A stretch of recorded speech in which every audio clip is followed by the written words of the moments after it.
ஒரே நைட்டில் நான் இத்தனை லட்சம் அக்கௌண்ட்டுக்கு நான் அனுப்பிச்சி விட்டேன். அதை நான் பெருமையாக நீ பண்ணுறது என்னது திருட்டுத்தனம். அதை வந்து நான் பெருமையாக சொல்கிறேன் அப்படின்னு சொன்னீங்கன்னா, அப்போ மக்களை அவங்க எவ்வளோ தூரம் அண்டர் எஸ்டிமேட் பண்ணுறாங்க. எங்களுடைய எடப்பாடியார் ஆட்சி காலத்தில் போடப்பட்ட திட்டங்களை தான் இப்போ இவங்க திறந்து வச்சுட்டு நாங்கள் தான் போட்டோன்றதை அவங்க கிளைம் பண்ணிட்டு இருக்காது. அந்த கோயம்புத்தூரில் நாயுடு பாலம்னு ஒன்று திறந்தாங்கல்ல, அதெல்லாம் வந்து ஃபவுண்டேஷன் போட்டது வந்து அதிமுக ஆட்சி காலத்தில் எடப்பாடியார் தான். எடப்பாடி தான் சிறந்த முதலமைச்சர்னு சொல்லுவேன். அவர் முந்தைய ஆட்சியில் நல்ல அரசியல் ஆட்சி பண்ணாரு. இப்போ டிஎம்க்கு வந்து கடங்காரனை தான் எல்லாம் வச்சுக்கிறாங்க. எடப்பாடி தான் மேடம். அவர் மக்களுக்கு நிறைய நல்லதே செஞ்சிருக்காரு. எடப்பாடி தான். அவர் தான் கொரோனா டயத்துலலாம் எந்த பிரச்சனையும் இல்லாமல் எல்லாமே நல்லபடியாக பண்ணாரு. உதயநிதி வந்து நிர்மலா சீதாராமன் மேடம் பார்த்து ஒரு முறை கேட்டார், உங்கள் அப்பா வீட்டு காசையாக கொடுக்குறீங்க, ஞாபகம் இருக்கா? இப்போ மக்கள் அவரை பார்த்து அதான் கேட்குறாங்க. நீ 1000 கொடுத்த, 5000 கொடுத்த, 2000 கொடுத்துறாங்கன்னு சொல்கிறேன்னா உன் அப்பா வீட்டு காசையாக நீ கொடுத்தான்னு கேட்குறாங்க. யார் கடவுள் இல்லைன்னு சொல்கிறாங்களோ அவங்க தான் காலையில் வாக்கிங் போகும்போது கருங்காலி குச்சியை பிடிச்சிட்டு போகிறார். மாசு அவர்கள் கிட்ட இதை பற்றி கேட்கும்போது கூட அவர் என்ன பதில் சொல்கிறாரு அப்படின்னா, போதைப் பொருள்லாம் இங்கே இல்லை, கஞ்சாலாம் இங்கே இல்லை, நாங்கள் ஸ்டாப் பண்ணிட்டோங்க, திமுக ஆட்சி எப்போ வந்துச்சோ அப்போ இருந்தே நாங்கள் ஸ்டாப் பண்ணிட்டோம் அப்படின்ற மாதிரி ஒரு பதிலை சொல்கிறாரு. அது அவருமே எந்த எதுவுமே உட்கொள்ளாமல் அதை சொன்னாராங்கிறது தான் எனக்கு கேள்விக்குறி. புரியல நினைக்கிறேன் உங்களுக்கு. இல்லை, சுய நினைவில் இருக்கிற யாரும் அப்படி இருக்கும்.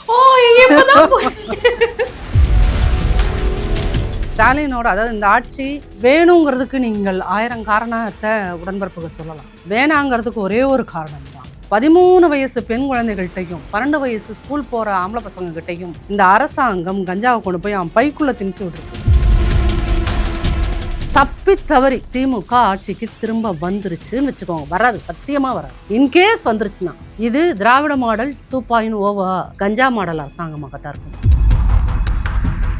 உங்கள் வீடு பூந்து வெட்டுவோம், யூ ஹாவ் டு டாலரேட். உங்கள் வீட்டு பெண்களை நாங்கள் கற்பழிப்போம், பாலியல் பலாத்காரத்துக்கு ஆளாக்குவோம், நீங்கள் அதை கடந்து போயிடணும். நாங்கள் கஞ்சா கடத்துவோம், அது நீங்கள் பார்த்துட்டு பேசாமல் போயிடணும். நாங்கள் எங்கள் ஆஸ்பத்திரியில் கிட்னியை திருடுவோம், அதுக்கும் நீங்கள் அமைதியாக இருக்கணும்.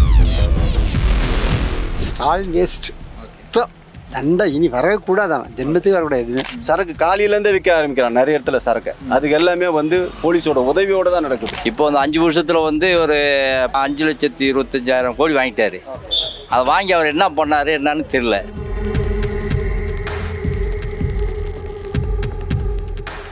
பேசு தமிழா பேசு நேயர்களுக்கு வணக்கம். இன்னைக்கு நம்ம கூட இந்த அரங்கத்துக்கு வந்திருக்கக்கூடிய சிறப்பு விருந்தினர் பற்றி சொல்லணும் அப்படின்னா, இந்த சூழல்ல திமுக ஆட்சி வேண்டவே வேண்டாம், அதிமுக ஆட்சி அதுவும் எடப்பாடி அவர்களுடைய ஆட்சி தான் வேணும் அப்படின்னு மக்களுக்கு உறக்க சொல்லியே தீருவேன் அப்படின்றத பேசுறதுக்காக நம்ம அரங்கத்துக்கு அதிமுகவுடைய ஐடி விங் நிர்வாகி திருமதி நாச்சியால் சுகந்தி தான் வந்திருக்காங்க. அவங்க கூட தான் பேச போறோம். வணக்கம். வணக்கம்.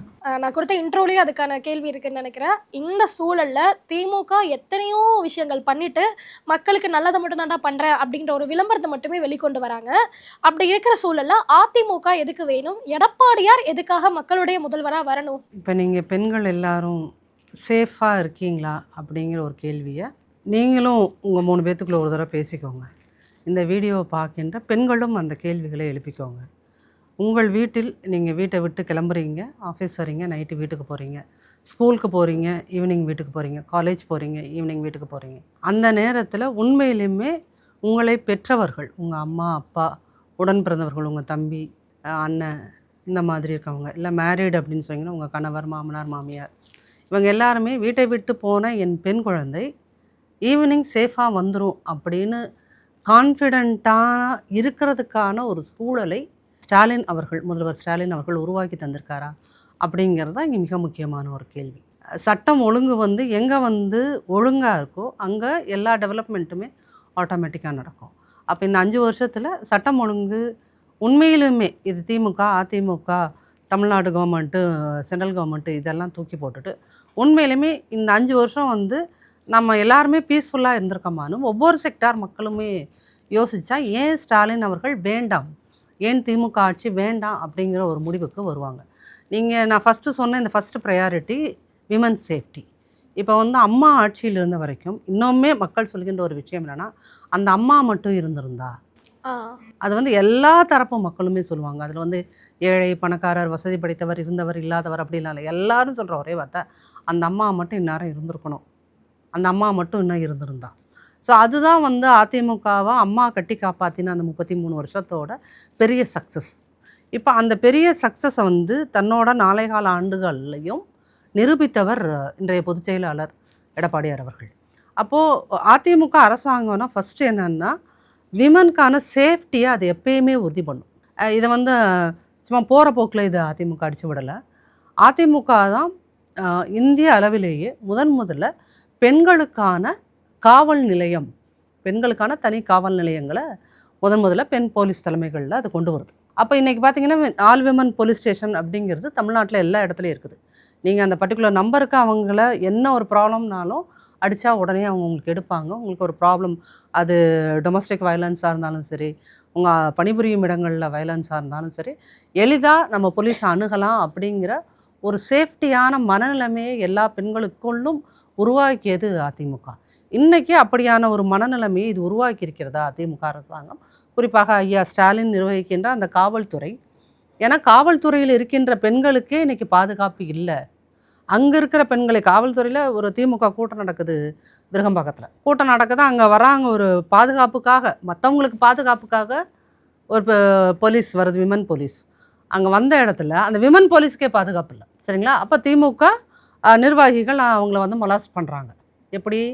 ஒரு 1000 பேர் கூடியிருக்கிற கூட்டத்தில், ஒரு 500 லைட் இருக்க இடத்துல, ஓப்பனான ஒரு பெரிய ஸ்பேஸில் திமுக நிர்வாகி அது 2-3 பேர் அந்த போலீஸை வந்து மொலாஸ்ட் பண்ணுறாங்க. மொலாஸ்ட் பண்ணும்போது அந்த அம்மா வந்து, அந்த பொண்ணு, அவங்க ஒரு 25-26 இயர்ஸ், அவங்க வந்து அதை கம்ப்ளைண்ட் பண்ணுறாங்க. அப்போ அங்கேருந்து அந்த திமுக வயசான ஆட்கள்லாம் இருக்காங்கல்ல, நிர்வாகிகள், பெரிய போஸ்டிங் இருக்கவங்க, அவங்க என்ன சொன்னாங்க தெரியுமா? இது எங்கேயோ இதோட விட்டுருவோம், இதை நம்ம பெரிய விஷயமாக்க வேண்டாம் அப்படின்னு. அப்போ இந்த கூட்டம் யார் நடத்தினாங்க தெரியுமா? 2 பெண்கள் தான் அந்த கூட்டத்தில் நடக்கும்போது. கனிமொழி மேடம் அங்கே தான் இருக்காங்க, தென் சென்னையோட எம்பி தமிழச்சி தங்கமாடியன் அங்கே தான் இருக்காங்க. அப்போது ஏன் வேண்டாம், ஏன் வந்து திமுக அப்படிங்கிறது பெண்களுக்கு ஒரு பாதுகாப்பு இல்லாத ஒரு கவர்மெண்ட்டாக இருக்குதுங்கிறதுக்கு இந்த இன்சிடெண்ட்டை விட பெருசு இது வேண்டாம். அதே மாதிரி கனிமொழி மேடம் வந்து மகளிர் பாதுகாப்பு மாநாடுன்னு ஒன்று நடத்துகிறாங்க, ஒரு 1 இயருக்கு பேக். நடத்தும்போது அந்த பாதிக்கப்பட்ட இந்த விமன் கான்ஸ்டபிள் இருக்காங்க இல்லையா, அவங்களோட போலீஸ் ஸ்டேஷனில் போய் இந்த கேஸை நீங்கள் வாபஸ் வாங்கணும்னு மிரட்டிகிட்டு இருக்காங்க. எங்கள் போலீஸ் ஸ்டேஷனுக்குள்ளே போய் அந்த போலீஸுக்கே மிரட்டிகிட்டு இருக்காங்க திமுககாரங்க. இங்கே கனிமொழி மேடம் என்ன பண்ணுறாங்க? பெண்கள் பாதுகாப்பு மாநாடுன்னு நடத்துகிறாங்க. அப்போ இது எவ்வளோ ஒரு முரண்பாடாக இருக்குது இல்லையா? அப்போ இந்த மாதிரியான ஒரு முரண்பாடுகளை ஒருபோதும் அதிமுக கொடுத்தது கிடையாது. இந்த கடைசியாக இருந்த 4.25 வருஷம் எங்களுடைய பொதுச் செயலாளர் எல்லா தரப்பு மக்களுமே பாதுகாப்பாக இருக்கக்கூடிய ஒரு சூழலை உருவாக்கியிருந்தார். ஏன் உங்களுக்கு வந்து எடப்பாடியார் வேணும், அதிமுக ஆட்சி வேணும் அப்படின்னீங்கன்னா, உங்கள் வீட்டு பெண் குழந்தைகள், அது 2 வயசு குழந்தையாக இருந்தாலும் தான், 80 வயசு பாட்டியாக இருந்தாலும், இந்த ஆட்சியில் 2.5 வயசு குழந்தைய 2 நாளைக்கு முன்னாடி ஒருத்தர் ரேப் பண்ணியிருக்கார், அவன் ஒரு திமுககாரன். இன்றைக்கி வந்த நியூஸ் என்னன்னீங்கன்னா, இது ஃப்ளைட்டில் போயிட்டு இருக்கும்போது அந்த ஏர் ஹோஸ்டஸை வந்து மொலாஸ்ட் பண்ண ட்ரை பண்ணியிருக்கான், அவனும் ஒரு திமுககாரன், திமுக கவுன்சிலர். அப்போது இங்கே திமுகனா என்ன அப்படின்னா, பாலியல் குற்றங்களில் அதிகம் ஈடுபடுகிறவன் திமுககாரனாக இருக்கான். அப்போது இந்த முதல் 5 வருஷத்துலேயே அவன் இவ்வளோ பண்ணிட்டான், அவனுக்கு எந்த தண்டனையும் கிடையாது. இன்னொரு திமுககாரன் என்ன பண்ணியிருக்கான்னா, ஒரு பெண்ணை 6 மாதம் ஒரு ரூம்குள்ளே அடைச்சி வச்சு அவங்க திரும்ப ரேப் பண்ணியிருக்கான். இன்ன வரைக்கும் அவன் கட்சியில் தான் இருக்கான், அவனை எடுக்கலை, கம்ப்ளைண்ட் ஆகிடுச்சு, பட் அவனை கட்சியில் எடுக்கலை, கட்சியிலேருந்து நீக்கலை. அப்படிங்கும்போது இங்கே பெண்கள் நீங்கள் சேஃபாக இருக்கணும்னு நினச்சிங்கன்னா, இந்த வீடியோ பார்க்குற அம்மாவோ அப்பாவோ அண்ணனோ தம்பியோ யாரோ, உங்கள் வீட்டு பெண் குழந்தை சேஃபாக இருக்கணும்னு நீங்கள் நினச்சிங்கன்னா, அப்படியான ஒரு ஆட்சியை தரக்கூடியது அதிமுக எடப்பாடியார் அவர்களுடைய ஆட்சி. அப்படி ஒரு ஆட்சி வேணும் அப்படின்னு நினச்சா நீங்கள் இதை குறித்து யோசிக்கலாம். இல்லை 2 வயசு குழந்தைங்களுக்கும் பாதுகாப்பு தராத ஸ்டாலினோட ஆட்சி தான் எங்களுக்கு வேணும் அப்படின்னு சொன்னீங்கன்னா, இது அப் டு யூ. அப்போ அது ஒன்றுமே பண்ண முடியாது. மேம், இவ்வளோ விஷயம் பேசுகிறோம், பிறந்த குழந்தையிலேருந்து வயசானவங்க வரைக்குமே இங்கே பாதுகாப்பு இல்லை, பெண்கள் எல்லாம் அவ்வளோ சித்திரவதைக்கு உள்ளாக்குறாங்க அப்படின்ற தகவல் எல்லாமே தெரியுது. ஆனால் திமுக இந்த சைடு நாங்கள் தான் ஓசியில் பஸ் கொடுக்குறோம்ல, மாதம் 1000 ரூபா கொடுக்குறோம்ல, இப்போ கூட பெண்களுக்கு 5000 ரூபா போட்டு விட்டுருக்கோம்ல அப்படின்ற மாதிரி நாங்கள் காசு கொடுக்குறோம், எதுனாலும் காசு கொடுத்து மடக்கிடலாம் அப்படின்னு நினைக்கிறாங்களோ? அது இப்போ வந்து இது ரொம்ப ஒரு பொலிட்டிக்கல் ஸ்ட்ராட்டஜிங்கிற மாதிரி திமுக ரொம்ப நாங்கள் அறிவாளித்தனமாக பண்ணுறோம். இன்றைக்கி கூட மாற்றுத்திறனாளிகளுக்கு 2000 ரூபாய் போட்டிருக்காங்க. ஆக்சுவலாக இதை வந்து மக்கள் யோசிக்கணும் என்ன அப்படின்னீங்கன்னா, திமுக வந்து இதன் மூலம் சொல்ல வருகின்ற செய்தி என்னென்னா, நான் வந்து என்ன திருட்டுத்தனங்கள் வேணாலும் பண்ணுவேன், என்ன தில்லுமுன்னு வேணாலும் பண்ணுவேன், என்ன கேடுகட்டத்தனங்களாலையும் என்னால் பண்ண முடியும், பண்ணிவிட்டு உங்களை கன்வின்ஸ் பண்ணுறதுக்கு உங்ககிட்ட இருந்து வரி வசூல் செய்த உங்களோட பாக்கெட்லேருந்து நான் எடுத்த அந்த பைசாவையே நான் உங்களுக்கு திருப்பி தருவேன். அது எப்படி? அதை வேற வந்து நான் வந்து ஒரே நைட்டில் நான் இத்தனை லட்சம் அக்கௌண்ட்டுக்கு நான் அனுப்பிச்சி விட்டேன். அதை நான் பெருமையாக நீ பண்ணுறது என்னது திருட்டுத்தனம், சரிங்களா? அதை வந்து நான் பெருமையாக சொல்கிறேன் அப்படின்னு சொன்னீங்கன்னா, அப்போ மக்களை அவங்க எவ்வளோ தூரம் அண்டர் எஸ்டிமேட் பண்ணுறாங்க. மக்கள் இதை புரிஞ்சுக்க மாட்டாங்களா? ஓவர் நைட் நான் வந்து 1 கோடி அக்கௌண்ட்டுக்கு வந்து நான் பைசா அனுப்பிச்சி விட்டேங்கிறது ஒரு சாதனையா? எவனுக்கும் தெரியாமல் நான் அனுப்பிச்சி விட்டேன், இது ஒரு சாதனையா? அப்போ இங்கே வந்து என்னென்னா திருட்டுத்தனத்தை, இது ஆக்சுவலி என்ன அப்படின்னீங்கன்னா திருட்டுத்தனத்தை டிஜிட்டலாக பண்ணுறது எப்படின்றத திமுக நிரூபிச்சிருக்காங்க.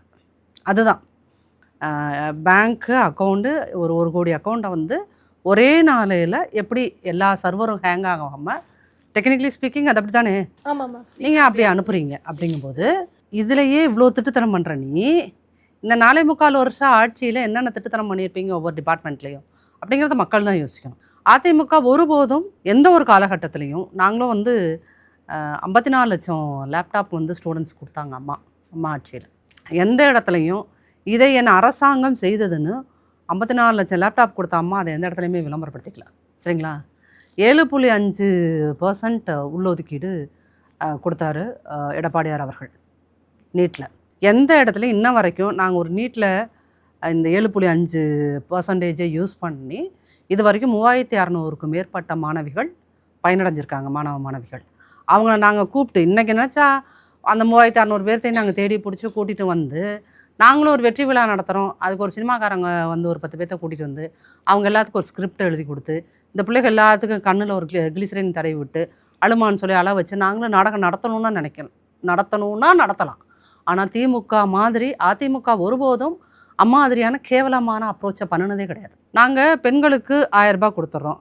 இப்போ இதே உதயநிதி வந்து நிர்மலா சீதாராமன் மேடம் பார்த்து ஒரு முறை கேட்டார், உங்கள் அப்பா வீட்டுக்கு காசையாக கொடுக்குறீங்க, ஞாபகம் இருக்கா?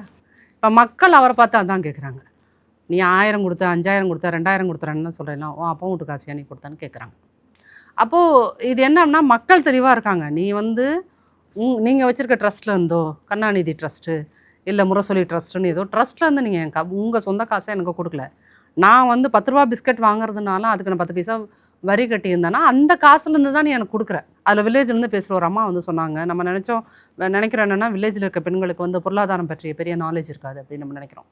அவங்க பார்க்குறதுக்கு ரொம்ப சிம்பிளாக இருந்தாங்க. அந்த அம்மா கேட்டாங்க, நான் என் பையனுக்கு ஒரு 500 ரூபாய்க்கு சட்டை வாங்குறேன்னு வச்சுக்கோங்க, அதுக்கு நான் ஒரு 40 ரூபாயோ 30 ரூபாயோ வரி கட்டுறேன். ஒரு பிஸ்கட் பாக்கெட் வாங்குறேன்னா அதுக்கு வரி கட்டுறேன். இப்படி நான் வாங்குகின்ற ஒவ்வொரு பொருளுக்கும் இந்த 5 வருஷத்தில் நான் வரி கட்டியிருக்கிறது குறைந்தபட்சம் 2 லட்ச ரூபா இருக்கும். குறைந்தபட்சம் நான் 2 லட்ச ரூபாய்க்கு வரி கட்டியிருக்கேன்.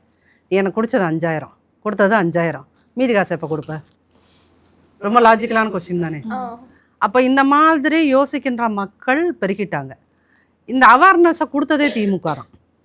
எப்படி அப்படின்னீங்கன்னா, இவங்க தான் வந்து மக்கள் எல்லாத்துக்கிட்டையும் இந்த மாதிரி தான் அந்த 5000 ரூபா கொடுக்குறதுக்கு பதிலாக கருணாநிதி அவர்கள் எல்லார் வீட்டுக்கும் இது கொடுத்தார், டிவி, கலைஞர் வண்ண தொலைக்காட்சின்னு சொல்லிட்டு. ஸோ அதில் செய்திகளை பார்த்து தான் மக்கள் அதில் சீரியலும் பார்ப்பாங்க, செய்திகளும் பார்ப்பாங்க. ஒரு பொலிட்டிக்கல் அவேர்னஸ் வந்து அப்படியே வந்ததுன்னு நம்ம வச்சுக்கலாம்.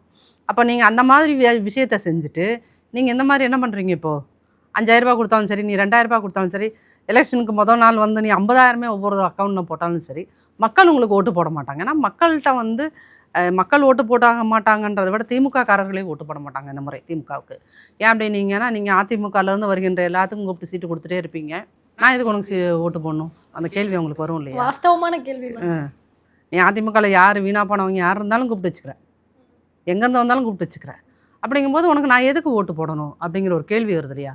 அப்போ அந்த கேள்வியை அந்த மாதிரியான ஒரு இடத்துல வந்து பயம் வரும்போது தான் அவங்க என்ன பண்ணுறாங்க, உனக்கு 5000 தரேன், உனக்கு 3000 தரேன், உனக்கு 2000 தரேன்னு சொல்லிட்டு இது ஆக்சுவலி என்ன அப்படின்னீங்கன்னா ஒரு லஞ்சம் கொடுப்பேன், நீ எனக்கு ஓட்டு போடுன்னு ஒரு அரசாங்கமே வந்து வெளிப்படை லஞ்சம், வெளிப்படையான ஒரு லஞ்சத்தை கொடுக்குதுன்னு தான் அர்த்தம். இப்போ அம்மா ஆட்சியில் இருக்கும்போது லேப்டாப் கொடுத்தாங்க, சைக்கிள் கொடுத்தாங்க, எவ்வளவோ கொடுக்கும்போது விலையில்லா அப்படின்ற ஒரு வார்த்தையை தான் பயன்படுத்துவாங்க. ஆனால் இவங்க ஓசியில் கொடுத்துட்டோம்ல, ஓசியில் கொடுத்துட்டோம், அந்த ஓசின்ற வார்த்தையை கேட்டாலே காதெல்லாம் புளிச்சு போகுது மேம். அது வந்து அம்மா அந்த வார்த்தை விலையில், அதிமுக தான் அந்த வார்த்தையவே சொன்னது தமிழில் ரொம்ப அழகாக. விலை இல்லாத அரிசி, விலை இல்லாத சைக்கிள் அப்படின்னு ஒவ்வொரு விஷயத்துக்கும் விலை இல்லை அப்படின்னா அது என்ன அப்படின்னு கேட்டிங்கன்னா, இப்போ நான் உங்களுக்கு ஒரு பொருள் வந்து இலவசமாக கொடுக்குறேன் அப்படின்னா எதிர்த்தாப்பில் வாங்குகின்ற மனிதர்கள் அது கூச்சம் இல்லாமல் வாங்கணும், சரிங்களா? அப்போ அந்த இடத்துல இருந்து ஒருத்தங்க யோசிக்கிறாங்க அப்படின்னா அவங்க தான் வந்து ஒரு கிரேட் லீடர்ஸ். ஏன்னா கிரேட் லீடர் அப்படின்றவங்களுக்கு வந்து ஹியூமனிட்டி இருக்கணும். அந்த ஹியூமனிட்டி இருக்கிறவங்களால மட்டும்தான் யோசிக்க முடியும். இப்போ நான் வந்து உனக்கு ஓசியில் பஸ்ஸு விடுறேன், உனக்கு ஓசியில் நான் அதை பண்ணுறேன், உனக்கு ஓசியில் இதை பண்ணுறேன்னு சொல்கிறாங்களே, இவங்களுக்கு ஹியூமனிட்டி மட்டும் கிடையாதுன்னு மட்டுமே அதை புரிஞ்சிக்க முடியாது. இவங்க என்னென்னா அவங்களோட சாதி ஆணவ திமிர்லேருந்து அதை பேசுகிறாங்க. ஒரு விமனை பார்த்து உனக்கு நான் இதை ஓசியில் கொடுக்குறேன்னு சொன்னான்னா அது யாராக இருந்தாலும், அது மினிஸ்டராக இருந்தாலும் சரி, அது எந்த பொசிஷனில் இருந்தாலும் சரி, அவங்களுக்குள்ள வந்து ஒரு மேல் சாவனிசம் இருக்குது. நான் ஒரு ஆண்கிற திமிர் வந்து ரொம்ப அதிகமாக இருக்குது.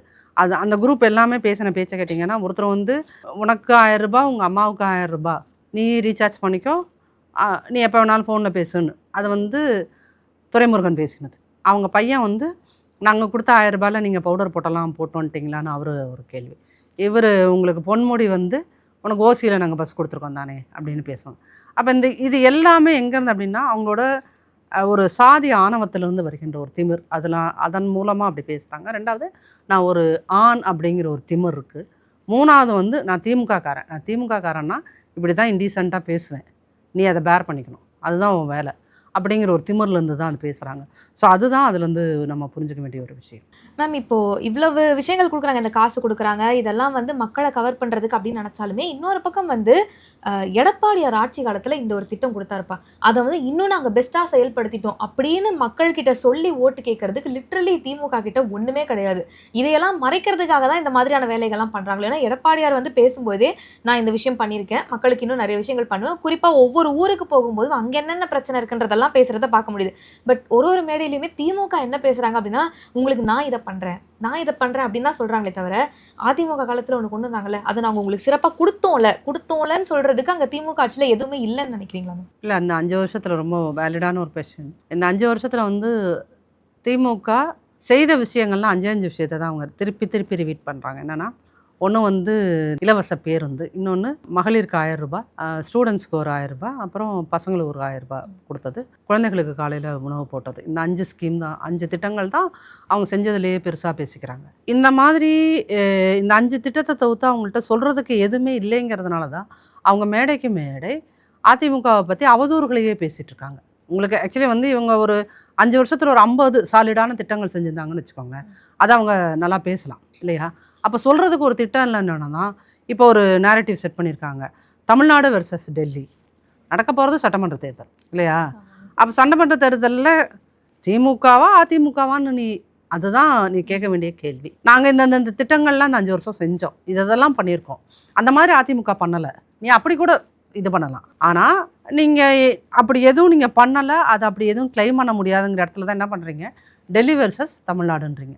அப்போ மக்கள் நீங்கள் பண்ணுற எல்லா ட்ராமாவையுமே பார்த்துட்டு தானே இருக்காங்க. இப்போ எதுக்கு தேவையில்லாமல் ஒரு நேரேட்டிவ் டெல்லி வெர்சஸ் தமிழ்நாடு அப்படின்னு யோசிக்கும் போது, அப்போ இவங்க தமிழ்நாட்டிலே ஒன்றும் உருப்படியாக செய்யலை அப்படிங்கிறதுனால தான் 21 பயங்காட்டின மாதிரி திருப்பி என்ன சொல்கிறாங்க, மோடி வந்தால் இப்படி ஆகிடும், பிஜேபி வந்தால் இப்படி ஆகிடும், அந்த பாஜக வந்தால் இப்படி இப்படின்னு இந்த குழந்தைகளுக்கு சோறு ஊட்டும் போது பயமுறுத்துவாங்களே, குழந்தைகளை பூச்சாண்டி வரான் அந்த மாதிரி பயமுறுத்துறதுக்கு ட்ரை பண்ணி பார்க்குறாங்க. ஆனால் அது நடக்குமா அப்படின்னு பார்த்தீங்கன்னா டெஃபினட்டாக நடக்காதுன்ற ஒரு தகவலை உளவுத்துறை அவங்களுக்கு சொல்லியிருக்கு. நம்ம நினைக்கிறதெல்லாம் நடக்காது சார் அப்படின்னு. அதுக்கப்புறம் தான் இந்த 5000 ரூபாய் போட்டாங்க பார்த்தீங்களா, ஓவர் நைட்டில் பண்ணின திருட்டுத்தனம், அது ஒரு டிஜிட்டல் திருட்டுத்தனம். அது 5000 ரூபாங்கிறது என்னது, திமுக அரசாங்கமே செய்த டிஜிட்டல் திருட்டுத்தனம் அது, சரிங்களா? அந்த டிஜிட்டல் திருட்டுத்தனமும் இன்றைக்கி பண்ணியிருக்கிற ஒரு டிஜிட்டல் திருட்டுத்தனமும் அதை வந்து உடனே இப்போ சொன்னோம்னா கீழே வந்து உடன்பிறப்புகள் என்ன சொல்லுவாங்க, பார்த்தீங்களா மாற்றுத்திறனாளிகளுக்கு கொடுத்த பைசாவை இந்த அம்மா எவ்வளோ ஒரு அகங்காரமாக பேசுகிறா பார்த்தியா, இவ யார் தெரியுமா, இவ தெரியுமா. அவங்களுக்கு நம்ம சொல்லிக்கிறது என்ன, உடன்பிறப்புகளே நீங்கள் மாற்றுத்திறனாளிகள் போராடிய போது அவர்களை நீங்கள் எப்படி ஹேண்டில் பண்ணீங்க? மோசமாக தாக்குனாங்க. எப்படி ஹேண்டில் பண்ணீங்க? தூய்மை பணியாளர்கள் போராடிய போது அவர்களை நீங்கள் எப்படி ஹேண்டில் பண்ணீங்க? அவங்க சாக்கடைக்குள்ளே போய் போராடி ஒருத்தர் செத்து போயிட்டார். அந்த உயிருக்கும் அந்த குடும்பத்துக்கும் நீங்கள் என்ன செஞ்சுருக்கீங்க? அவங்க வீட்டில் 3 வேளை சாப்பாடுறதுக்கு நீ ஏதாவது உத்தரவாதம் பண்ணி கொடுத்துருக்கியா? அவங்க வீட்டு பசங்க படிக்கிறதுக்கு நீ ஏதாவது உத்தரவாதம் பண்ணி கொடுத்துருக்கியா? சேர்பா அப்படின்னு கேள்வியை கேட்கணும். நம்ம ஒன்றும் பண்ணலை. ஆனால் நீங்கள் என்ன பண்ணுறீங்க, ஒருத்தன் பாதிக்கப்படும் போது அமைதியாக நின்று வேடிக்கை பார்க்குறீங்க. செவிலியர்கள் போராட்டம் செய்த போது அவர்களை கொண்டு போய் என்ன பண்ணீங்க, கிளாம்பாக்கம் பேருந்து நிலையத்தில் விட்டுட்டு வரீங்க. அடுத்து டீச்சர்ஸ் போராடும் போதும் அதையே தான் பண்ணினீங்க. மாற்றுத்திறனாளிகள் போராடும் போது முன்னாடி இந்த மார்க்சிஸ்ட் கட்சியோட மாநில பொதுச் செயலாளராக இருந்த கேபியோட ஒய்ஃபை வந்து அடித்து அந்த அம்மா வந்து ராஜீவ்காந்தி ஹாஸ்பிட்டலைஸ் ஆனாங்க. அப்போது நீங்கள் மாற்றுத்திறனாளிகளை வதைக்கிறீர்கள் போராடும்போது. அப்புறம் 2000 ரூபாய் கொடுத்தா அது அந்த 2000 ரூபாய் அவங்க தானாக போட மாட்டாங்க. என்னென்னா அதையுமே துர்கா அம்மாட்ட ஏதாவது ஒரு ஜோசியர் சொல்லுவார். சரிங்களா? ஓ நீங்கள் என்ன அப்படி நீங்கள் இன்னைக்கு நேற்று வந்து மாசி மகமா காத்தால என்ன பண்ணினாங்கன்னா அங்கே இந்த அப்ளிகேஷன் கொடுக்கறதுக்கு எல்லாரும் போனாங்களா வேட்புமனு தாக்கல் செய்கிறதுக்கு பெரிய கூட்டம் போய் நேற்று மவுண்ட் ரோடே ஒரு 2 hours கதி கலங்கி போயிருச்சா மேம்? கதிகலங்கி போயிடுச்சு. இல்லை, பல பேர்த்தோட சாபத்தை வாங்கிக்கிட்டீங்க. வேலைக்கு போகிறவங்க நீங்கள் ஏற்கனவே இப்படி வருவாங்க, மாசி மகம் திமுக காரர்கள் 4 நட்சத்திரம் பார்த்து இப்படி வந்து வேட்புமனுக்கள் தாக்கல் செய்வாங்கன்னு நீங்கள் முன்கூட்டியே அனௌன்ஸ் பண்ணியிருந்தா அவங்க வந்து நீங்கள் அனௌன்ஸ் பண்ணது இல்லாமல் நீங்கள் என்ன பண்ணியிருக்கணும், ஏதாவது ரோடு டைவர்ட் பண்ணி விட்டுருக்கணும் இல்லையா? அதை நீங்கள் ஒழுங்காக ஆர்கனைஸ் பண்ணல. இதில் உனக்கு வெட்டி பெருமை திகைத்து போய்விட்டது, மவுண்ட் ரோடு அப்படி ஆயிடுச்சு இப்படி ஆயிடுச்சுங்கிறது எதுக்கு? அதாவது நான் அழிவில் கூட ஒரு பெருமை தேடுகின்ற ஒரு இயக்கம் தான் திமுக. அழிவில் கூட ஒரு அசிங்கத்தில் கூட நாங்கள் எப்படி பண்ணிட்டோம் பாரு அப்படிங்கிற ஒரு பெருமை தேடுகின்ற இயக்கம் தான் அது திமுக. ஸோ நேற்று மாசி மகத்துக்கு இந்த பக்கம் இப்படி போனாங்களா, இந்த மாசி மகத்தை அன்னைக்கு ஏன்னா நேற்று நைட்டுக்குள்ளே இந்த 2000 ரூபா போட்டாங்க. ஸோ இந்த நட்சத்திரம் முடியறதுக்குள்ளே நீங்கள் இதை பண்ணணும்னு சொன்ன ஒரு ஜோசியக்காரரோட பரிந்துரை தான் இது. அது எப்படி யாருக்கு பர்டிகுலராக போட்டிருக்காங்க பார்த்தீங்கன்னா மாற்றுத்திறனாளிகளுக்கு. இப்போ இந்த பரிகாரங்களில் சொல்லும் போது நீங்கள் வந்து மாற்றுத்திறனாளிகளுக்கு இதை வாங்கி கொடுத்தா சரியாயிரும், அதை வாங்கி கொடுத்தா சரியாயிடும்னு சொல்லுவாங்க தெரியுமா பரிகாரம் சொல்லும் போது. அந்த மாதிரி ஒரு பரிகாரத்துக்கு தான் இது பண்ணினது. இது உண்மையிலுமே நம்ப மாட்டாங்களே மேம், கடவுள் இல்லைன்னு தானே சொல்றாங்க. அதாவது நீங்கள் வந்து கடவுள் இல்லைன்னு சொல்கிற இந்த கோஷ்டி தான் சாஸ்திர சம்பிரதாயத்தில் இருக்கின்ற எல்லா விஷயங்களையும் ரொம்ப சின்சியராக ஃபாலோ பண்ணுறாங்க. கடவுள் இருக்கிறேன்னு சொன்ன இல்லை கடவுளை உண்மையாக நம்பி வழிபடுகிறவர்கள் யாரும் இது வரைக்கும் போய் தமிழ்நாட்டில் குதிரைக்கு பூஜை செஞ்சது கிடையாது, பசுவுக்கு பூஜை செய்வாங்க. தமிழ்நாட்டில் தினமும் காலையில் எழுந்திரிச்ச உடனே சாமி கும்பிட்றவங்க, எல்லா விசேஷங்களுக்கும் கோயிலுக்கு போகிறவங்க, எல்லா நாட்கிழமையும் நம்புகிறவங்க, அமாவாசை கும்பிட்றவங்க, பௌர்ணமிக்கு விரதம் இருக்கிறவங்க எல்லாம் அது ரெகுலராக பண்ணுற குடும்பங்கள் கூட இன்னும் வரைக்கும் ஒரு குதிரைக்கு போய் உட்காந்து பெரிய அளவுக்கு பூஜை பண்ணி யாரும் பார்த்ததே கிடையாது. இது வரைக்கும் தமிழ்நாட்டில் அப்படி நடந்ததும் கிடையாது. யார் கடவுள் இல்லைன்னு சொல்கிறாங்களோ அவங்க தான் காலையில் வாக்கிங் போகும்போது அந்த கையில் அது என்ன கருவேலங்குச்சி, அது என்ன குச்சி, அந்த குச்சி அந்த இதெல்லாம் மாலையெல்லாம் கரெக்ட் கருங்காலி குச்சியை பிடிச்சிட்டு போகிறார். கருணாநிதி அவர்கள் சாமி இல்லைன்னு சொன்னவர் தான். ஆனால் சாகின்ற கடைசி நிமிஷம் வரைக்கும் தான் மேலே போட்டிருந்த அந்த மஞ்ச சால்வையை எடுத்தவரில் கருணாநிதி அவர்கள் அந்த மஞ்ச சால்வையே ஏதோ ஒரு கிரகத்தை இது பூஸ்ட் பண்ணி விடுறதுக்காக தான் அதை போட்டார். சரிங்களா? அப்போது யார் வந்து வெளியே வந்து பிரச்சாரம் பண்ணும்போது சாமி இல்லை, கடவுள் இல்லை, அது இல்லை, இது இல்லைன்னு பேசிக்கிறானா அவங்க குடும்பங்களில் துர்கா அம்மையார் வந்து அவங்களே ஒரு பேட்டியில் இவங்க குமுதம் சிநேகிதிக்கு லோகநாயகி மேடத்துக்கு கொடுத்த பேட்டியில் சொல்லுவாங்க, திங்கக்கிழமை நான் இந்த சோஸ்திரம் சொல்லுவேன், செவ்வாய்க்கிழமை நான் இதை சொல்லுவேன், புதன்கிழமைன்னு ஒவ்வொரு நாளும் ஒவ்வொரு கிழமைக்கும் ஒவ்வொரு சாமிக்கான இந்த ஸ்லோகன்களை நான் சொல்லுவேன்றதை அது சொல்கிறது இல்லாமல் அவங்க வந்து புத்தகத்தை பார்க்காம அவ்வளோ ஃப்ளூயண்ட்டாக சொல்கிறாங்க. அதை வந்து காலங்காலமாக செய்கிறவங்க கூட அவ்வளோ அற்புதமாக செய்யலை. அவங்க வந்து அந்த ப்ரொனன்சியேஷன் சான்ஸ்கிரிட் ப்ரொனன்சியேஷன் கூட வந்து அவ்வளோ அழகாக இருக்குது. அப்படிங்கும்போது அப்போ கடவுளை நம்பவில்லை, கடவுளை நம்பலைன்ட்டு அவங்க 24 மணி நேரம் சாமி ரூமில் தான் குடியிருக்காங்க. அவங்க இந்தியா முழுக்க இல்லை, உலகம் முழுக்க அவங்க போகாத கோயிலே இல்லை துர்காமா. எல்லா கோயிலுக்கும் போயிட்டு வந்துட்டாங்க இந்த 5 வருஷத்தில். அந்த கோயிலுக்கு போகிறதுக்கு ஏற்பாடு பண்ணி கொடுக்குற வேலை தான் நம்மளுடைய சேகர் பாபு அவர்களுக்கு. அதனால தான் அவர் இந்த அறநிலையத்துறைக்கு அமைச்சர். அப்போ நீங்கள் வந்து அந்த சாமியில் கடவுள்னு சொல்கிறதெல்லாம் அந்த வெளியில் இருக்கணும் முட்டாளாக்கிறதுக்கு. இவங்க வந்து சாமியை கும்பிட்டு நீங்கள் எதுக்கு சார் நீங்கள் தான் சாமி இல்லைன்னு சொல்கிறீங்களா, கருங்காலி குச்சியை எதுக்கு தூக்கிட்டு போகிறீங்க? அப்போ இந்த தமிழில் வந்து நீ ஒரு கருங்காலின்னு திட்டினா அது ஒரு மோசமான வார்த்தை. இவர் வீணா போனவன் சொல்கிறதுக்கு தான் கருங்காலிம்பாங்க, காட்டி கொடுக்குறவன் துரோகி இப்படியெல்லாம் சொல்கிறதுக்கு தான் கருங்காலி. அப்போ அந்த கருங்காலி குச்சியை இவர்கள் ஏன் தூக்கி கொண்டு அழைகிறார்கள் அப்படிங்கிற ஒரு கேள்வி இருக்குல்ல, அதுதான் இங்கே முக்கியம். சாமி இல்லைன்னு சொல்கிற துர்காமா தான் ஒட்டகத்துக்கு பூஜை பண்ணியிருக்காங்க. தமிழ்நாட்டில் ஒட்டகம் வந்து ஒரு கடவுள் இல்லை, அது கும்பிட வேண்டிய விஷயம் அப்படிங்கிறதெல்லாம் யாருமே யோசித்து பார்த்ததும் கிடையாது. பரம்பரையாக சாமி கும்பிட்றவங்களும் கூட அதை பண்ணினது கிடையாது. ஆனால் ஒட்டகத்துக்கு பூஜை செஞ்சு அதை வேற எப்படி தவறி மீடியாவில் வெளியிட்டாங்க, அது எப்படிலாம் நமக்கு வந்தது அப்படின்றதே ஒரு பெரிய ஆச்சரியம்தான். அப்போது இங்கே ஒட்டகங்களுக்கு சாமி கும்பிட்றத வச்சுருக்கவங்க கடவுள் மறுப்பு அப்படின்னு பேசுகிறது உண்மையிலுமே ரொம்ப ஃபேக்காக, ரொம்ப பெரிய ஐரணியாக அது இருக்குதா இல்லையா? அதுதான் அவங்களோட ஸ்பெஷாலிட்டி. எடப்பாடி பழனிசாமி அவர்கள் வந்து சொன்ன எல்லா விஷயத்தையுமே பண்ணார். வாக்குறுதியில் என்ன கொடுத்துருந்தாரோ அந்த 4.5 வருஷ ஆட்சியில் எல்லாத்தையுமே பண்ணார். கொரோனா காலத்தில் மக்களுக்கு அவ்வளோ திட்டங்கள் கொடுத்துருக்காரு. ஸோ இப்போ வந்து வாக்குறுதிகள் பட்டியல் வெளியிட்டிருக்காரு. 3ஆம் கட்ட வாக்குறுதிகளில் கூட பார்த்தீங்க அப்படின்னா முக்கியமான வாக்குறுதி உதவித்தொகை 10,000 ரூபாய் கொடுக்குறேன்.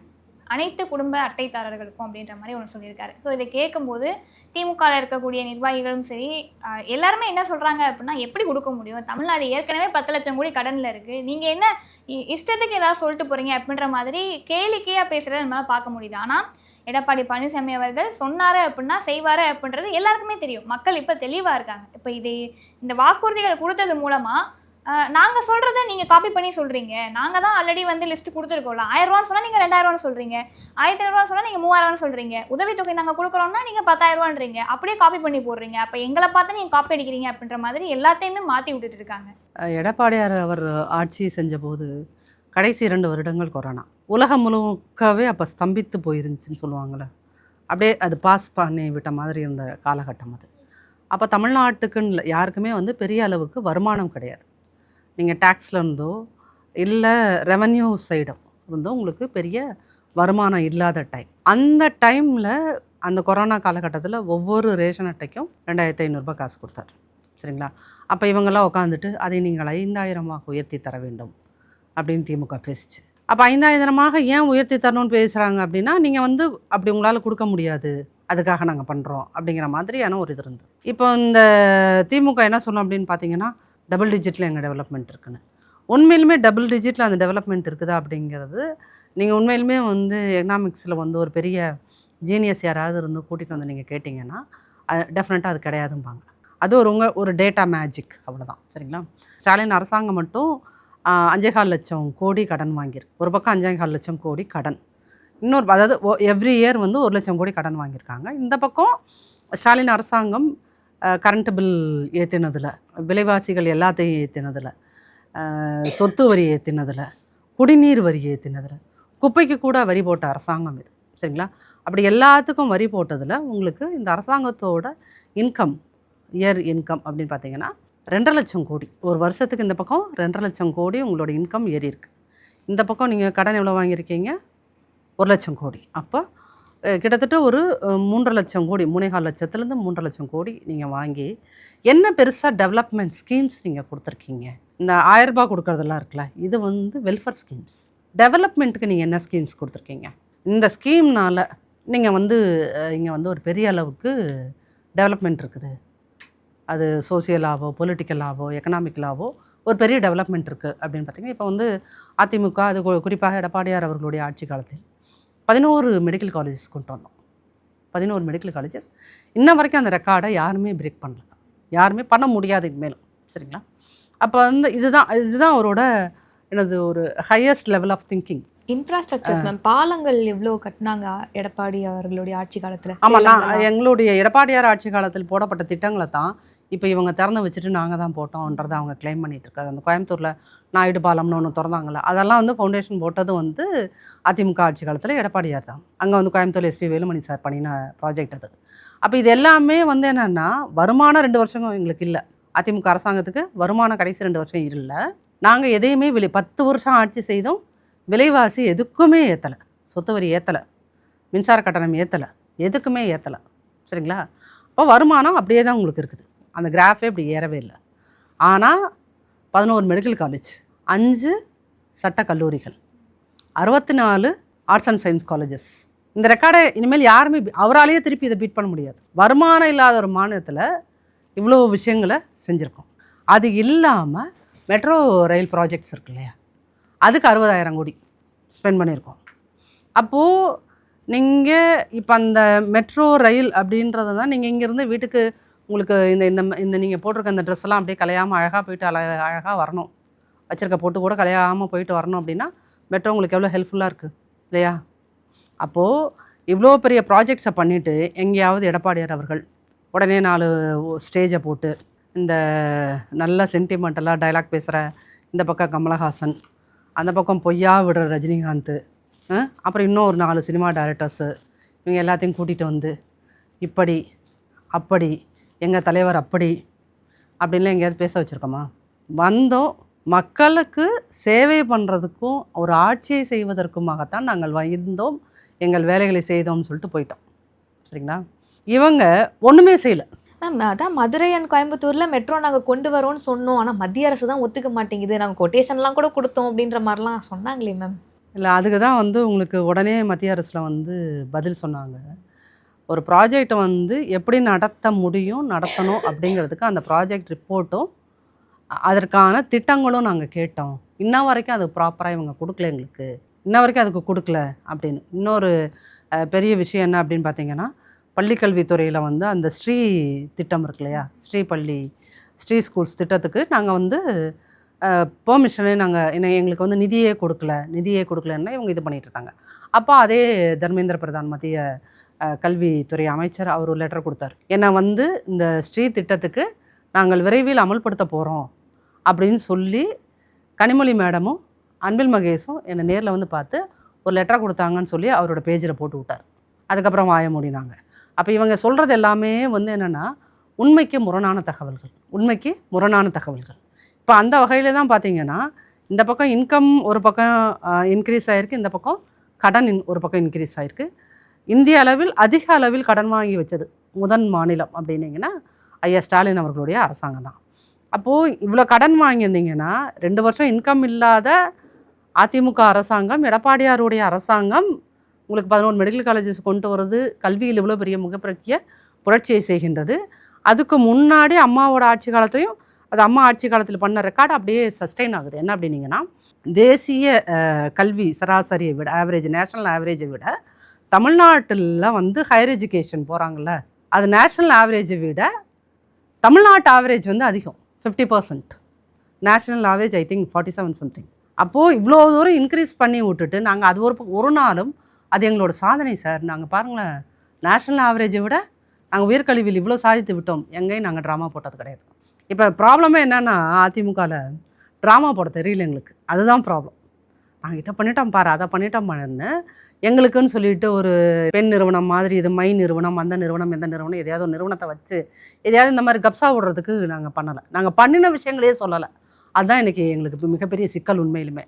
அப்போ நீங்கள் 11 மெடிக்கல் காலேஜ் இன் கேஸ் இவங்க கொண்டு வந்திருந்தாங்கன்னு வச்சுக்கோங்க, ஒரு கற்பனைக்கு வச்சுருந்தாங்க, எப்படி சொல்லியிருப்பாங்க நீங்கள் சொல்லுங்கள்? எப்படி என்னென்ன ட்ராமா போட்டிருப்பாங்க சொல்லுங்கள்? மருத்துவ உலகையே கைக்குள் கொண்டு வந்த ஸ்டாலின் அவர்கள் எங்க பார்த்தாலும் போஸ்ட் அடிச்சிருப்பாங்க. தேர்தலே இல்லாம திமுக தான் அடுத்து வரணும்ன்ற அளவுக்கு முடிவு பண்ணிருக்காங்க. இன்னைக்கு தமிழ்நாட்டுல டாக்டர் இருக்காங்கன்னா அதுக்கு காரணமே திமுக தான் சொல்லியிருப்பாங்க. இதுமே பண்ணலனா கூட நாங்க வந்து இதை பண்ண மாதிரி காமிப்போம், ஸ்டிக்கர் ஒட்டியாவது நாங்க வந்து அடுத்து வருவோம் அப்படின்றத கொண்டு வந்துட்டாங்க. ஸ்டிக்கர் பாய்ஸ் அவங்க சிம்பிளி அவங்க சொல்லணும் அப்படின்னு சொன்னீங்கன்னா, அதிமுக செய்த திட்டங்கள் எல்லாத்தையுமே நாங்கள் செஞ்சோம். இப்போ இன்னொரு கப்ஸா விட்டுட்ருப்பாங்க, என்னென்னா நாங்கள் தான் இந்த காலையில் குழந்தைகளுக்கு சாப்பாடு கொடுக்குறோம், எங்களை பார்த்து தான் கனடா கவர்மெண்ட்டே காப்பி அடிச்சிச்சுமா. இந்த ஸ்கீமை பார்த்துட்டு எங்கள் ஊர்லேயும் நாங்கள் ஆரம்பிக்க போகிறோம், பஞ்சாப் முதல்வர் வந்து பார்த்துட்டு எங்கள் ஊர்லேயும் நாங்கள் ஆரம்பிக்க போகிறோம் அப்படின்ற விளம்பரம்லாம் கூட கொடுத்துட்டு இருந்தாங்கம்மா. ஆனால் அது என்ன அப்படின்னு பார்த்தீங்கன்னா, கொரோனாவுக்கு முன்னாடி வரைக்கும் அதிமுக அரசாங்கம் எடப்பாடியார் அவர்கள் வந்து இங்கே சென்னை கார்ப்பரேஷன் ஸ்கூல்ஸ் இருக்கு இல்லையா, அங்கே மட்டும் அந்த ஸ்கீம் ஆரம்பித்தார். காலை உணவு திட்டம் இப்போவும் நீங்கள் கூகுள் பண்ணி பார்த்தீங்கன்னா இருக்கும், சரிங்களா? அப்போ அந்த காலை உணவு திட்டத்தை அதிமுக அரசாங்கம் ஆரம்பிச்சது. அதுக்கப்புறம் இது வந்துருச்சு, கொரோனா வந்துருச்சு, குழந்தைகள் யாரும் ஸ்கூலுக்கே போகலையே. அதுக்கப்புறம் எங்கள் காலை உணவு திட்டத்தை நாங்கள் இது அமல்படுத்துறது, அதுக்கப்புறம் ஆட்சி மாறிடுச்சு. ஆனால் இவங்க என்ன பண்ணுறாங்க, நாங்கள் தான் அந்த ஸ்கீமையே கண்டுபிடிச்சோன்றோம். சரி, நீ அதோட போய் சொன்னீங்கன்னா விட்டுறணும். அதை பார்த்துட்டு கனடாக்காரங்க ஆரம்பிச்சிட்டாங்க, கனடாவே எங்களை பார்த்து இது பண்ணிடுச்சுட்டாங்க. அப்புறம் அதை வந்து கூகுள் பண்ணி பார்த்தோம்னா, அந்த கனடா ஸ்கூல்ஸ்லாம் வந்து குழந்தைகளுக்கு மார்னிங் டிஃபன் கொடுக்கறத ஒரு என்ஜிஓ ரொம்ப வருஷமாக பண்ணிகிட்ருக்கு. அப்போது இவங்க என்ன அப்படின்னீங்கன்னா, ஒரு சின்ன விஷயத்தை பண்ணிவிட்டு 10 ரூபா, அவங்க ஒரு விஷயத்துக்கு 10 ரூபா திட்டத்தை கொடுத்துட்டு அதுக்கு விளம்பரப்படுத்துவதுங்கிறது எவ்வளவு? 1000 ரூபாய்க்கு 10 ரூபா செலவு செஞ்சுட்டு அதுக்கு விளம்பரத்துக்கு செலவு பண்ணுறது எவ்வளவு? 1000 ரூபா. அப்போ அந்த மாதிரியான ஒரு கேடுகட்டத்தனத்தை நாங்கள் பண்ணுறதே இல்லை. நாங்கள் செய்கிறது 1000 ரூபா விஷயம், அதுக்கு நாங்கள் 10 ரூபாய்க்கு கூட விளம்பரம் அடிக்க மாட்டோம். அதுதான் அவங்களுக்கும் எங்களுக்கு இருக்கிற பெரிய டிஃப்ரென்ஸு. அப்போ இத்தனை வருஷங்களில், இந்த 5 வருஷங்களில் ஸ்டாலின் அவர்கள் செய்த திட்டங்கள் அப்படின்னு அவங்கள்ட்ட மக்கள்கிட்ட போய் சொல்கிறதுக்கு அவங்கக்கிட்ட எதுவுமே இல்லாதனால தான் திருப்பி அதிமுகவை பற்றிய அவதூறுகளை அவங்க கிளப்பிக்கிட்டே இருக்காங்க. எந்த ஒரு கூட்டத்துக்கு போனாலும் சரி, உதயநிதி அவர்கள் வந்து அவருக்கு இன்ன வரைக்குமே அவர் நம்ம எல்லாத்துக்குமே அவர் தான் டெபுட்டி சிஎம். ஆனால் இன்ன வரைக்கும் அவர் சுயமாக தானாக எதுவும் பேச மாட்டார். அவருக்கு கூடவே சுற்றுற செவ்வாழைகள் மாதிரி அவர் கூடவே வந்து ஸ்கிரிப்ட் ரைட்டர்ஸ் இருப்பாங்க, அவங்க சொல்கிறது தான் அவர் பேசுகிறார். இப்போ அவர் வந்து அதிமுக மேலே எல்லா அவதூறுகளையும் கிளப்புவார், என்னென்னமோ பேசுவார். ஏன் அதை பேசுகிறார்? ஏன்னா அவர் செஞ்சது, எங்கள் அப்பா இதெல்லாம் செஞ்சுருக்காரு ஒரு சிஎம்மா அப்படின்னு சொல்கிறதுக்கு அவர்கிட்ட ஒரு விஷயம் கூட கிடையாது. அதனால தான் போகிற பக்கமெல்லாம் அந்த ஸ்கிரிப்ட் ரைட்டர்ஸ் யாராவது நீங்கள் பார்த்தீங்கன்னா, அந்த வீடியோ பார்த்தீங்கன்னா, சார் தயவுசெய்து இனிமேலாவது இந்த 5 வருஷத்தில் நாங்கள் இதெல்லாம் பண்ணினோம் அப்படின்னு சொல்லி அவரோட மைண்டுக்குள்ளே ஏற்றுங்க சில விஷயங்களை. அதை விட்டு நீங்கள் அதிமுக இப்படி செய்து விட்டது, அதிமுக இப்படி செய்து விட்டது, அதிமுகன்னா அதிமுக எவ்வளோ காலம் நீங்கள் அவதூறு பேசுவீங்க, அதை மக்கள் எவ்வளோ தூரம் அதை கேட்டுக்கிட்டே இருப்பாங்க. அவங்களுக்கே அது போர் அடிச்சிடும். மக்களுக்கு உதயநிதி அவர்கள் பேசினால் 2 பஞ்ச் டயலாக், விஜய் மாதிரி இவர் 2 பஞ்ச் டயலாக் பேசுகிறாரு. அதை தாண்டி என்ன பேசுகிறீங்க அப்படின்னு கேட்டிங்கன்னா ஒன்றுமே கிடையாது. அவங்க அப்பா செஞ்சதை தான் பேசணும்னா ஒரு மேடையில் இப்படி தான் மேம் உட்காந்துருக்கணும். இல்லை, நீங்கள் அதையாவது உட்காந்துருங்கன்றேன், அப்படியாவது உட்காந்துருங்க. ஆனால் அதிமுகவை பற்றி அவதூறு பேசிகிட்டே இருக்கிறது ஒரு இடத்துல என்ன ஆகிடும்னு சொன்னீங்கன்னா, மக்களுக்கு ஒரு பெரிய வெறுப்பு வந்துடும். ஒரே விஷயத்தை திரும்ப திரும்ப திரும்ப பேசுகிறப்போ அது ரொம்ப பெரிய ஒரு வெறுப்பு வந்துடும். அப்போது இதை அதிமுக இப்போவுமே எங்களுடைய பொதுச் செயலாளர் 200 தொகுதிகளை அவர் போயிட்டு வந்துட்டார். 200 தொகுதிகள்லேயும் அந்தந்த தொகுதிகளில் இருக்கின்ற பிரச்சனை என்ன அதை பேசுகிறார். இப்போ ஃபார் எக்ஸாம்பிள் கோயம்புத்தூர் போகிறாரு அப்படின்னு வச்சுக்கிங்கன்னா, நீங்கள் கோயம்புத்தூரோட மிகப்பெரிய பிரச்சனை அப்படின்னா என்ன அப்படின்னீங்கன்னா, ஒட்டுமொத்த தமிழ்நாட்டிலையுமே ஸ்டாலினோட ஆட்சியில் கிட்டத்தட்ட 200-300 எம்எஸ்எம்இஸ் சிறு குறு தொழில்கள் நசிஞ்சு பிடிச்சு நிறைய பேர் அதை க்ளோஸ் பண்ணிட்டாங்க அவங்களோட தொழில்களை. அப்போது ஒரு தமிழ்நாடு மாதிரியான ஒரு டெவலப்டு ஸ்டேட்டில் உங்களுக்கு ஒரு 300 இண்டஸ்ட்ரீஸ் ஒரு 5 வருஷ பீரியடில் மூடுறாங்க அப்படின்னா, அந்த இண்டஸ்ட்ரீஸில் வேலை பார்த்த குடும்பங்களோட நிலைமை இன்றைக்கி என்னவாக இருக்கும்? அதையே நம்ம யோசிக்கிறதே இல்லை. அப்போ ஒரு இடத்துல ஒரு இண்டஸ்ட்ரி மூடினாலும் அந்த இண்டஸ்ட்ரியை நம்பி ஒரு 10 ஃபேமிலி இருந்தால் கூட அவங்க அதனால் பாதிக்கப்படுவாங்க. அப்போ ஸ்டாலின் ஆட்சியில் அவ்வாறு பாதிக்கப்பட்ட குடும்பங்கள் சுமார் நீங்கள் தோராயமாக கணக்கு போட்டிங்கன்னா அட்லீஸ்ட் ஒரு 2 லட்சம் குடும்பங்கள் இருக்கும். நீங்கள் 1000 ரூபாய் கொடுத்து 2000 ரூபாய் கொடுத்து 3000 ரூபாய் கொடுத்து என்ன பிரயோஜனம்? அவங்க மாதம் ஸ்டாண்டர்ட் இன்கம்மாக ஒரு 20,000 வாங்கியிருப்பாங்க அவங்களோட வேலை செய்கிற இடங்கள்லேருந்து. நீ என்றைக்கோ கொடுக்குற 5000 அந்த 20,000 கம்பன்சேட் பண்ணுமா? பண்ணாதில்ல. அப்போது ஸ்டாலின் அவர்களால் பாதிக்கப்பட்ட இந்த சிறு குறு தொழில் நிறுவன எம்ப்ளாயீஸ் அப்படின்னு பார்த்தீங்கன்னா, தொழிலாளர்கள்னு பார்த்தீங்கன்னா, அதுவே கிட்டத்தட்ட 1 லட்சம் பேர் அப்படின்னா அந்த 1 லட்சம் குடும்பங்கள். 1 லட்சம் குடும்பங்கன்னா ஒரு குடும்பத்துக்கு நீங்கள் 3 பேர் ஆன் ஆவரேஜ் போட்டுக்கோங்க, என்னாகும்? 3 லட்சம் பேர் இவர்களால் இந்த டைரெக்டாக அப்படி பாதிக்கப்பட்டவர்கள். ஆனால் அதிமுக ஆட்சி காலத்தில் என்ன அப்படின்னா, இவங்க 2006-11 கரண்ட் அப்போ உங்களுக்குலாம் ஞாபகம் இருக்குமான்னு தெரில. அப்போ ஆர்காட்டார்னு ஒருத்தர் இருந்தார், வீரசாலி. ஒரு நாளைக்கு 10 மணி நேரம் தமிழ்நாட்டில் கரண்ட் இருக்காது, 10 மணி நேரம் கரண்ட் இருக்காது. அந்த மாதிரி ஒட்டுமொத்த தமிழ்நாட்டிலையும் நசிந்து போன தொழில்கள் ஏராளம். அப்போ அம்மா அந்த 2011 எலெக்ஷனுக்கு முன்னாடி மக்கள்கிட்ட சொன்னது என்னென்னா, அதிமுக ஆட்சி அமைத்தால் குறைந்தபட்சம் எனக்கு 1 வருஷம் டைம் கொடுங்க, நாங்கள் 6 மாதத்தில் எல்லா பிரச்சனையும் சால்வ் பண்ணி கரண்ட் உங்களுக்கு 24 ஹவர்ஸு இன்ன வரைக்கும் போயிட்டுருக்குது அப்படின்னு சொன்னிங்கன்னா, அது அம்மா செய்த ஒரு மிகப்பெரிய சாதனை. 2006-11 வரைக்கும் அந்த கரண்ட் கட்டுனாலேயே பாதிக்கப்பட்ட இண்டஸ்ட்ரீஸ், கோயம்புத்தூரில் அந்த கிரைண்டர் இண்டஸ்ட்ரீஸ் எல்லாம் இருக்கும், நிறைய சிறு குறு தொழில்கள் அங்கே இருந்தது. அந்த எம்எஸ்எம்இஸ் எல்லாமே கருணாநிதியால் செத்தவை பாதி, மீதி எல்லாத்தையும் இன்றைக்கி ஸ்டாலின் அவர்கள் சாகடித்து விட்டார். அப்போ எப்பயுமே இது இவங்க பண்ணுவாங்க, திருப்பி அதிமுக ஆட்சி வரும்போது அது எல்லாத்தையுமே மீட்டு கொடுக்கும். நீங்கள் ஏன் அடுத்த அதிமுக குறிப்பாக எடப்பாடியார் அவர்கள் வேணும் அப்படின்னு சொன்னீங்கன்னா, அந்த சிறு குறு தொழில் திருப்பி மேம்படணும் அப்படின்னீங்கன்னா அதுக்கு கண்டிப்பாக அதிமுக வரணும் அப்படிங்கிறதும், இங்கே திரும்ப திரும்ப இந்த தொழில்களை பற்றி எந்த நாலேஜுமே இல்லாத இந்த வாரிசு அரசியலில் டிஆர்பி ராஜா மாதிரியான என்ன சொல்கிறது அறிவிழிகளை, நான் இப்போ முட்டாள்னு சொன்னால் அது தவறான வார்த்தையாகிடும், அமைச்சரை நீங்கள் முட்டாள்னு சொல்லிட்டீங்க, உங்கள் மேலே டிஃபமேஷன் கேஸ்லாம் போடுறோம் அப்படிம்பாங்க. அதனால் முட்டாள்னாலும் அறிவிலினாலும் ஒன்று தான். ஸோ இந்த மாதிரி அறிவிலிகள் இருக்கின்ற வரை அறிவிலிகள்கிட்ட போய் இந்த தொழில்துறையை கொடுத்தது இந்த திமுக அரசாங்கம் செய்த ஒரு மிகப்பெரிய தவறு. அந்த மாதிரியான தவறுகளை அதிமுக ஒருபோதும் செய்யாதுங்கிற ஒரு காரணத்துக்காகவாவது அதிமுக நீங்கள் திருப்பி கொண்டு வரணும். பெண்கள் பாதுகாப்பு அப்படின்றத தாண்டி அடுத்து தமிழ்நாட்டில் இருக்கக்கூடிய பிரச்சனைன்னு எடுத்துக்கிட்டோம்னா போதைப் பொருள் கலாச்சாரம். பள்ளி மாணவர்கள்கிட்ட இந்த கஞ்சா அப்படின்றது ஈஸியாக புழங்குறத நம்மளால் பார்க்க முடியுது. மாசு அவர்கள்கிட்ட இதை பற்றி கேட்கும்போது கூட அவர் என்ன பதில் சொல்கிறாரு அப்படின்னா, போதைப் பொருள்லாம் இங்கே இல்லை, கஞ்சாலாம் இங்கே இல்லை, நாங்கள் ஸ்டாப் பண்ணிட்டோங்க, திமுக ஆட்சி எப்போ வந்துச்சோ அப்போ இருந்தே நாங்கள் ஸ்டாப் பண்ணிட்டோம் அப்படின்ற மாதிரி ஒரு பதிலை சொல்கிறாரு. அது அவருமே எதுவுமே உட்கொள்ளாமல் அதை சொன்னாராங்கிறது தான் எனக்கு கேள்விக்குறி. புரியலன்னு நினைக்கிறேன் உங்களுக்கு. இல்லை, சுய நினைவில் இருக்கிற யாரும் அப்படி ஒரு சரிங்களா, அது சுய நினைவில் இருக்கின்ற யாரும் அப்படி ஒரு பதிலை சொல்லவே முடியாது. ஏன் அப்படின்னீங்கன்னா, தமிழ்நாட்டில் போலீஸ் ஸ்டேஷனில் ரெஜிஸ்டர் ஆகிற எஃப்ஐஆர் ஆகிற கேசஸ் இருக்குதுன்னு வச்சுக்கோங்க, கொலை வழக்குகள், அதில் 60% கொலைகள் கஞ்சாவோட ஆதிக்கத்தில் தான் நடக்குது. சரிங்களா, எத்தனையோ கேசஸ் உங்களுக்கு டிவியில் ரிப்போர்ட் ஆன கேசஸ்ன்னு பார்த்தீங்கன்னா, சிறைச்சாலையிலேருந்து வெளியே வர பசங்க அவங்க ஒரு 17-18 இயர்ஸ் தான் இருப்பாங்க. கத்தியை வச்சு எல்லாத்தையும் அப்படியே வீசிட்டே வந்தாங்க. அந்த வீடியோ அப்போல்லாம் பயங்கர வைரலாக போச்சு.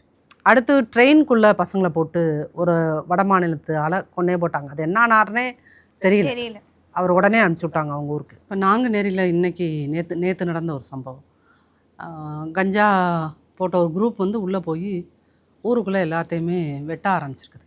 வெட்டுறாங்கன்னா தமிழ் சினிமாவில் அருவாலையெல்லாம் தூக்கிட்டு போவாங்கல்ல, அந்த ரேஞ்சுக்கு அது நடந்திருக்கு. இந்த மாதிரியான ஒரு அகோரமான காட்சிகள் தமிழ்நாட்டில் அதிமுக ஆட்சி காலத்தில், குறிப்பாக எடப்பாடியார் அவர்களுடைய ஆட்சி காலத்துலலாம் நடந்ததே கிடையாது. அப்போ இன்றைக்கி வந்து என்னன்னா, திமுக வந்து ஒட்டுமொத்த மக்களோட மைண்ட் செட்டையும் எப்படி மாற்றிருக்குங்கிறது ரொம்ப முக்கியம். என்ன அப்படின்னா, உங்கள் வீடு பூந்து வெட்டுவோம், யூ ஹாவ் டு டாலரேட். உங்கள் வீட்டு பெண்களை நாங்கள் கற்பழிப்போம், பாலியல் பலாத்காரத்துக்கு ஆளாக்குவோம், நீங்கள் அதை கடந்து போயிடணும். நாங்கள் கஞ்சா கடத்துவோம், அது நீங்கள் பார்த்துட்டு பேசாமல் போயிடணும். நாங்கள் எங்கள் ஆஸ்பத்திரியில் கிட்னியை வெட்டி திருடுவோம், கிட்னியை திருடுவோம், அதுக்கும் நீங்கள் அமைதியாக இருக்கணும் அப்படின்னு எல்லா விஷயங்களுக்கும் மக்களோட மைண்டையே வந்து என்னென்னா நார்மலைஸ் பண்ணி விட்டுருச்சு. திமுக ஆட்சின்னா கிட்னி திருடுவேன், மெத்தஃபெட்டமைன் கடத்துவேன், எல்லாமே பண்ணுவேன், இதெல்லாம் நார்மல் அப்படின்னு நம்ம மைண்டை வந்து அது நார்மலைஸ் பண்ணி வச்சுருக்கு. அதனால தான் ஒரு 6-7 வருஷத்துக்கு முன்னாடி, ஒரு 5 வருஷத்துக்கு முன்னாடி நினைக்கிறேன், காஷ்மீரில் அசிஃபான்னு ஒரு குழந்தை பாதிக்கப்பட்ட போது ஒட்டுமொத்த தமிழ்நாடும் பெரிய அளவுக்கு பேசினாங்க, பயங்கரமாக, இன்க்ளூடிங் மீ, பெரிய அளவுக்கு பேசினாங்க.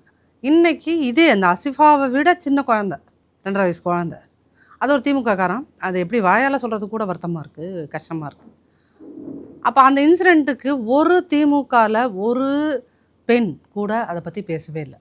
அந்த திமுகவோட கூட்டணியில் இருக்கின்ற இடதுசாரிகள், அந்த இடதுசாரிகளில் ஜனநாயக மாதர் சங்கம்னு ஒன்று இருக்கும், ஐடுவா, அவங்க இந்த குழந்தை இறந்த அன்னைக்கு அவங்க பேசிகிட்டு இருந்த விஷயம் என்ன தெரியுமா, விஜய்க்கும் சங்கீதாவுக்கும் அந்த டிவோர்ஸ் பேப்பர், அதில் அந்த அம்மாவை சங்கீதாவை வந்து மலினமாக பேசுகிறாங்க, அது கண்டனத்துக்கு உரியது.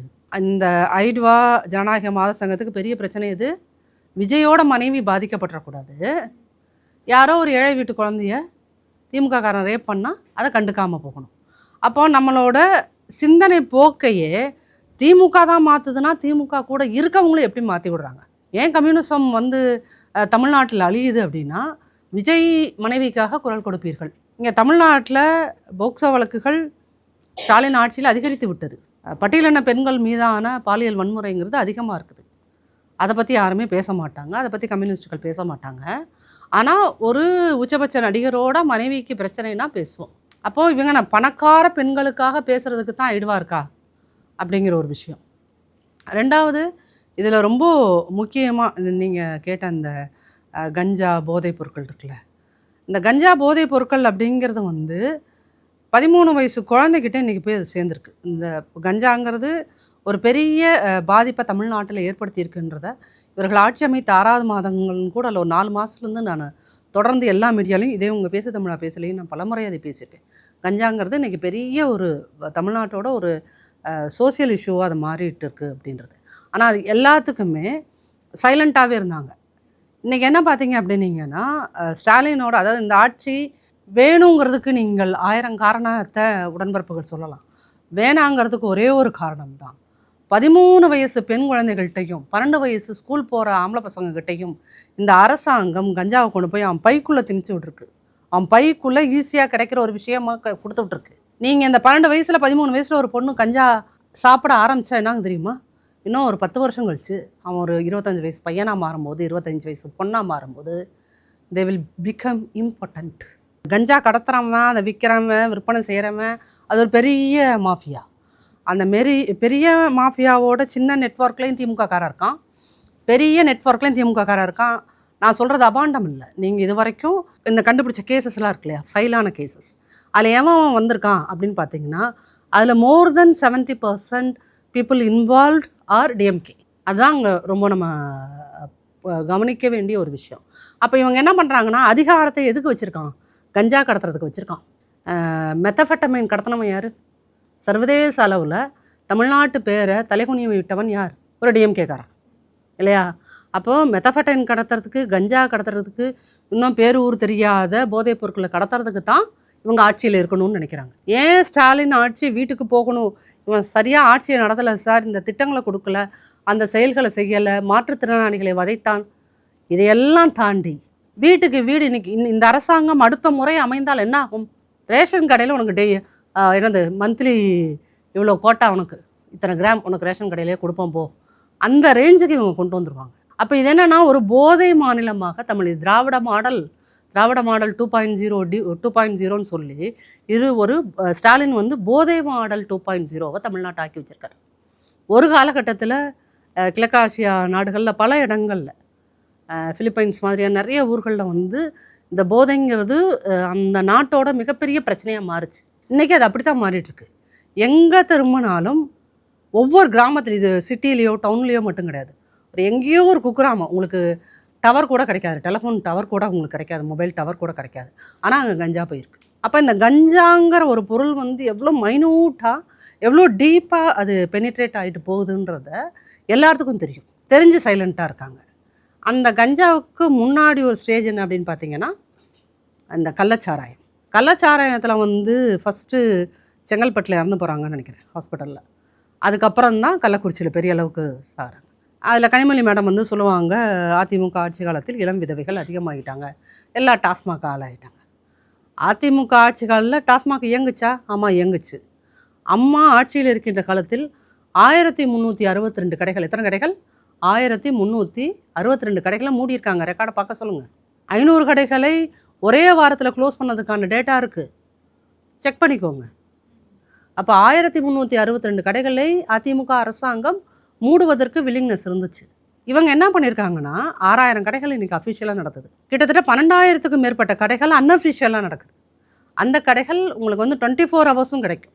இப்போ கோயம்புத்தூரில் ஒரு பொண்ணை ரேப் பண்ணாங்க தெரியுமா? ஞாபகம் இருக்கா? அந்த ஏர்போர்ட்டு பின்னாடி. அப்போ அந்த இடத்துல நீங்கள் பார்த்தீங்கன்னா அங்கே மனுஷனே நடமாட்ட மாட்டாங்க. அங்கே ஒரு ஷெட்டு இருக்குது, அந்த ஷெட்டுக்குள்ளே ஒரு டாஸ்மாக் கள்ளச்சாராய கடை இருந்தது.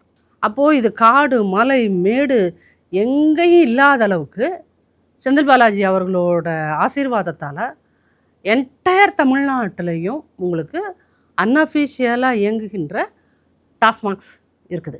அப்போ அந்த அன்அஃபிஷியலாக வர டாஸ்மாகோட வருமானம் எங்கே போகுது?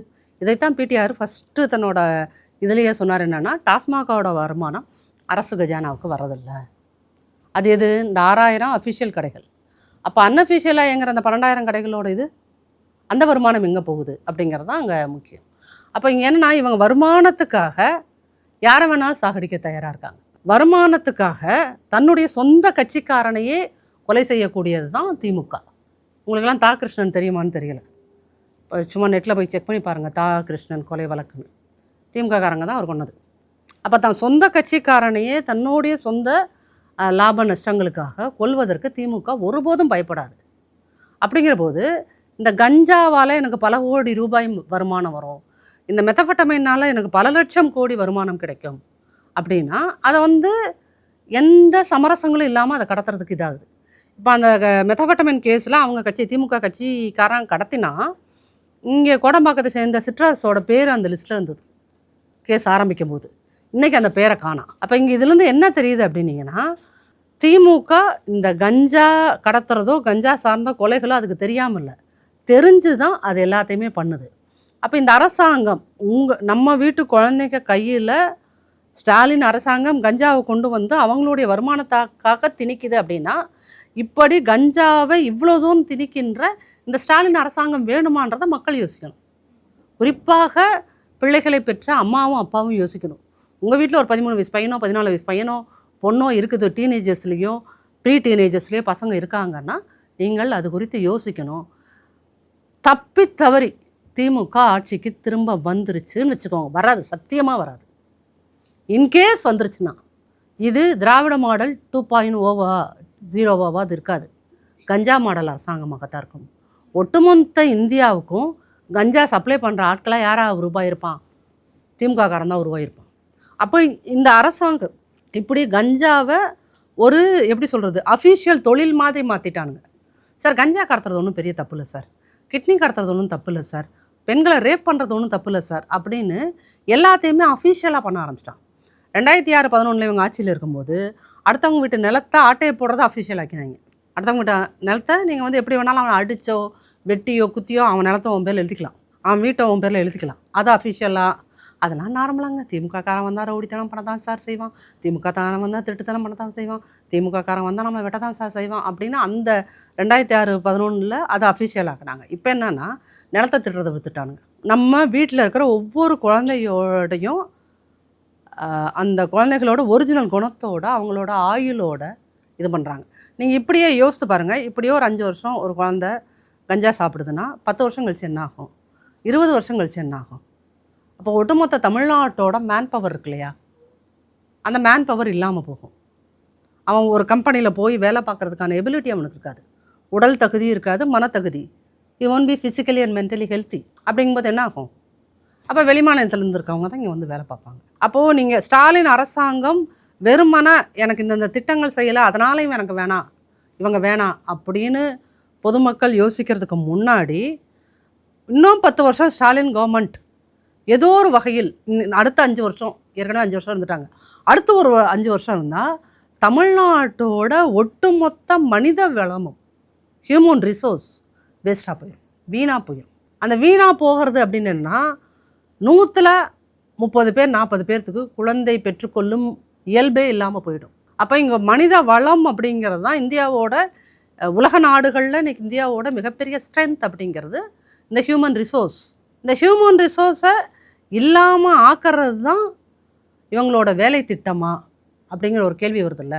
அப்போது நீங்கள் வந்து என்ன காரணத்துக்கு வேணாலும் ஸ்டாலின் கவர்மெண்ட்டை மக்கள் ஆதரிக்கலாம், என்ன காரணம் வேணாலும் அவங்க வச்சுக்கலாம். ஆனால் உங்கள் வீட்டு குழந்தை ஹெல்த்தியாக ஃபிசிக்கலி மென்டலி ஹெல்த்தியாக இருக்கணும்னா அதுக்கு சத்தியமாக ஸ்டாலின் கவர்மெண்ட் வேண்டாம். திமுகங்கிற ஒரு அந்த கருப்பு சிவப்பு கொடி தமிழ்நாட்டில் எங்குமே பறக்கக்கூடாது. ஏன் பறக்கக்கூடாது, ஏன் திருப்பி ஸ்டாலின் ஆட்சிக்கு வரக்கூடாது அப்படின்னா உங்கள் வீட்டு குழந்தை ஹெல்த்தியாக இருக்கணும். என் புள்ள நான் 10 மாதம் சுமந்து பெற்று வளர்த்த புள்ள அது நல்லா படிக்கணும், அது படிக்கிற காலத்தில் கஞ்சா சாப்பிடக்கூடாது, தொட்டக்கூடாது, அது ஃபிசிக்கலாக ஹெல்த்தியாக இருக்கணும், மென்டலி ஹெல்த்தியாக இருக்கணும், அது வாழ்க்கையில் நல்லா வாழணும் அப்படின்னு நினைக்கின்ற எந்த ஒரு நல்ல அம்மா அப்பாவும், தன்னோட அடுத்த ஜென்ரேஷனை பற்றி கவலைப்படுற எந்த ஒரு அம்மா அப்பாவும் திமுகவுக்கு ஜென்மத்துக்கும் ஓட்டு போட மாட்டாங்க. அப்போ இது வந்து என்ன அப்படின்னீங்கன்னா பயமுறுத்துறது கிடையாது. ஒரு அதிகபட்சம் கஞ்சாவை எடுத்துக்கொள்கின்றவர்களுடைய நிலைமை இப்படித்தான் ஆகும். அதில் பாதி பேர் பைத்தியம் பிடிச்சவன் ஆகிடுவான். அதிகம் கஞ்சா சாப்பிடும்போது பைத்தியக்காரன். அப்போ இந்த மனநிலைமை குழம்பி போனவர்களோட எண்ணிக்கை இங்கே அதிகமாகும், இம்பார்ட்டன்ஸ் அதிகமாகுவாங்க. இதை பண்ணுறது தான், இதுக்காகத்தான் இந்த அரசை தேர்ந்தெடுக்கணுமா அப்படிங்கிறத மக்கள் யோசிக்கணும் அப்படிங்கிறத ஒரு ஹம்பிள் ரிக்வெஸ்ட்டாக அவங்கள்ட்ட விட்டுக்கிறேன். எடப்பாடி அவர்கள் ஒரு சிறந்த தலைவர் அப்படின்றதுக்கு நிறைய உதாரணங்கள் வந்து பார்த்தோம். திட்டங்கள் கொண்டு வந்ததாக இருக்கட்டும், அவருடைய ஆட்சி மறுபடியும் ஏன் வேணும் அப்படின்றதுக்கு நிறைய விஷயங்கள் பகிர்ந்துக்கிட்டீங்க. திமுக ஆட்சி மறுபடியும் வேண்டவே வேண்டாம், பார்த்து மக்கள் வந்து வாக்களிக்கணும் அப்படின்றதுக்கும் நிறைய விஷயங்கள் சொன்னீங்க. இவ்வளோ நேரம் இணைந்து தெளிவான விளக்கங்கள் கொடுத்ததுக்கு ரொம்ப நன்றி. உலக தமிழ் சொந்தங்களுக்கு வணக்கம். நான் ராஜவேல் நாகராஜன். பேசு தமிழா பேசு வலையொலியுடைய வளர்ச்சிக்கு நீங்களும் உறுதுணையாக இருக்கணும்னு நினச்சிங்கன்னா இந்த வீடியோடைய டிஸ்கிரிப்ஷனில் இருக்கக்கூடிய ரேசர் பே லிங்கை கிளிக் பண்ணுங்கள். அந்த லிங்க்கில் போயிட்டு உங்களுக்கு விருப்பமான தொகையை பேசு தமிழா பேசுவனுடைய வளர்ச்சிக்கு உங்களுடைய பங்களிப்பாக நீங்கள் கொடுக்கலாம். நன்றி, வணக்கம்.